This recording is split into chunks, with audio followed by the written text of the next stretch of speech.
정부 근로시간 개편안의 토대를 만든 미래노동시장 연구회.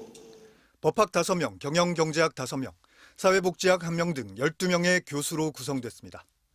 과로자살 전문가인 김이나 교수는 노동자 건강권 분야로는 유일했습니다. 그러니까 자살을 개인적 문제로 보면 안 된다는 거예요. 자살은 사회적 문제예요. 연구회 논의 과정에서 김 교수는 평소 지론을 밝혔습니다. 2012년 발표된 ILO 보고서를 토대로 일주일 최대 노동시간을 69시간이 아닌 48시간으로 제한해야 한다고 했습니다.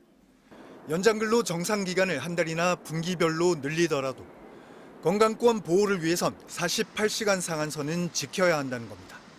어떤 한 주라도 48시간을 넘겨서는 안 된다. 덴마크는 4개월을 두더라도 평균 48시간을 넘지 말라고 하고 있고 영국의 경우는 17주를 두더라도 평균 48시간.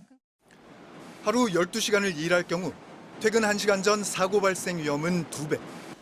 주 64시간 넘게 일할 경우 사고 위험이 88% 증가했다는 연구 결과도 소개했습니다.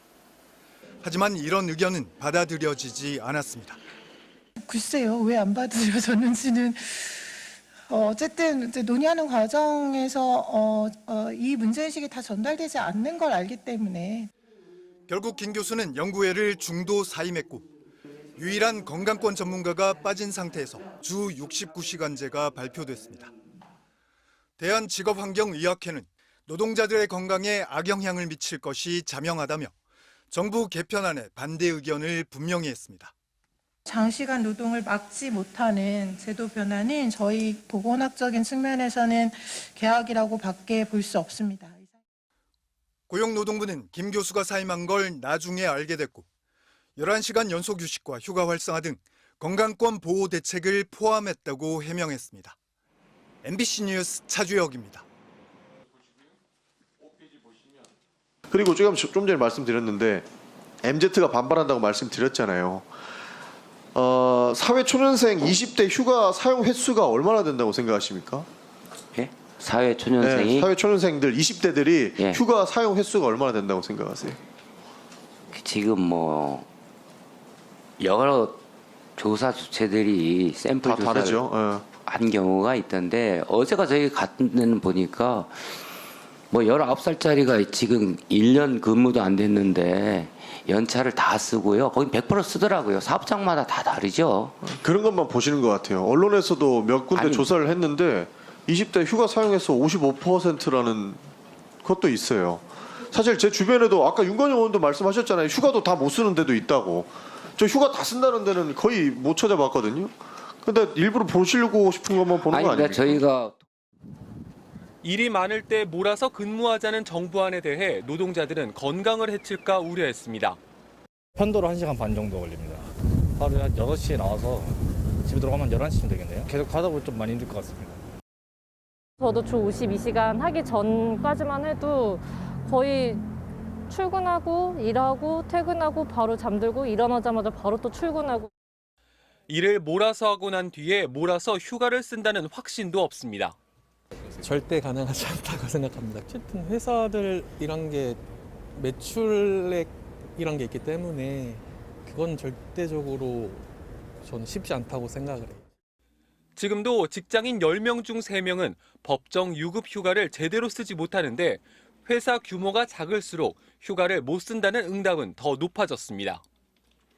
사람 한 사람이 어떤 일을 담당을 하고 있는데 일이 없는 날이 일단 없고 제가 69시간을 일한 만큼을 쉬려면 그만큼 장기적인 휴식이 필요한 건데 현실적으로 많이 어려운 일이지 않나 싶어요. 이른바 MG노조라고 불리는 새로 고침 노동자 협의회가 당초 정부의 근로시간 개편안에 반대한 이유기도 합니다. 중소나 중견기업 노동자들이 피해를 볼 게 우려돼서 반대를 한 거고요.